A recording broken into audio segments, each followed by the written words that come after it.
না না আমরা যাবো, এরপরে আবার হবে। এটা যদি না হয় বাবুভাই আমাদের বলেছে চলো সবাই ভিডিওতে, ঠিক আছে তো? এই সবাই ভিডিওতে চলো, সবাই চলো এসে এই ওখানে আমাদের ছেড়ে চলো।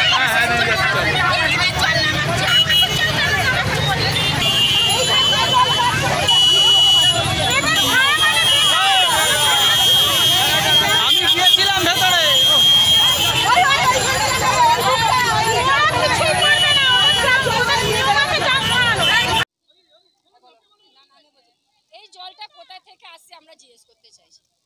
হ্যাঁ বলুন। এটা মোটামুটি 2 মাস থেকে। বলুন যতদিন জল হবে এই রোডের জল সব যাবে, এই নোংরার জল যাবে, এখানে যত নোংরা যত প্লাস্টিক সব যাচ্ছে। বলুন কি করা যায়? আমরা সব জায়গা বলে বলে হাঁপিয়ে গেছি। এইগুলো কি আপনি যেতে পারবেন? একটা বাচ্চা যাচ্ছে, এখন তো কম আছে, যখন বৃষ্টি হবে আরো ভরে যাবে। এগুলো স্কুল পড়া সব বন্ধ। বলুন এরকম কন্টিনিউ চলছে 3 মাস থেকে চলছে। হ্যাঁ এই জলটা কোথা থেকে আসছে এবার আপনারা দেখুন। হ্যাঁ সবই দেওয়া হচ্ছে, সবই বলা হচ্ছে, সব জায়গা ভিডিও অফিসে আছে, আমরা 1 ঘন্টা আগে সব জায়গা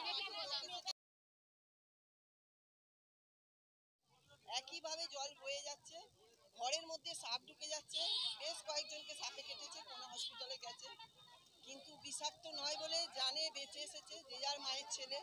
আমরা চাই জল নিকাশির ব্যবস্থা হোক, যেখানে যেখানে খাল বন্ধ হয়েছে সেখানে খোলা হোক, নর্দমা পরিষ্কার হোক, শুকনোর টাইমে খাল কাটা হোক, যাতে লোকের অসুবিধে না হয়। আমি কোনো রাজনীতির হয়ে কথা বলছি না, আমি আমার পাড়ার নীতি হয়ে কথা বলছি, আমি আমার নিজের লোকেদের অসুবিধার জন্য আমি কথা বলছি, আমি কোনো কিন্তু রাজনীতি বলছি না। সবাই আমার নিজের লোক, আমার পাড়া মানে সবাই আমার নিজের লোক, অতএব এদের সুবিধা অসুবিধা আমাদের দেখতেই হবে। খালিয়া নস্কর পাড়া আছে, দাসপাড়ার ভেতরে আছে, তারপরে ওই আপনাদের পাড়াটা কি পাড়া? ও খালিয়া নস্কর পরপর 4-5টা গলি পুরো জলমগ্ন। ওদিকে দাসপাড়ার ভেতরে আছে, তারপরে আপনার এতে আছে, যাতে জলটা আমাদের গলি দিয়ে না পাস হয়, আমাদের এই কারণেই অবরোধ করা। নাহলে আমাদের লোকের অসুবিধে করে আমাদের কোনো করার ইচ্ছা নেই, কেন জনতার অসুবিধে করা মানে আমাদের অসুবিধে করা।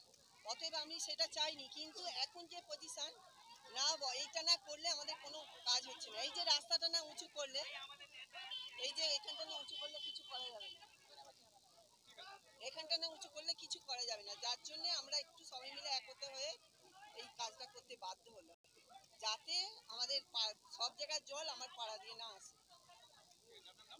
আমার নাম সরস্বতী করাতি, আমার বাড়ি খালিয়া নস্কর পাড়া।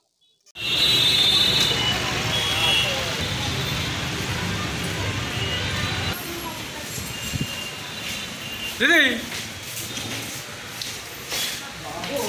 হ্যাঁ হ্যাঁ হ্যাঁ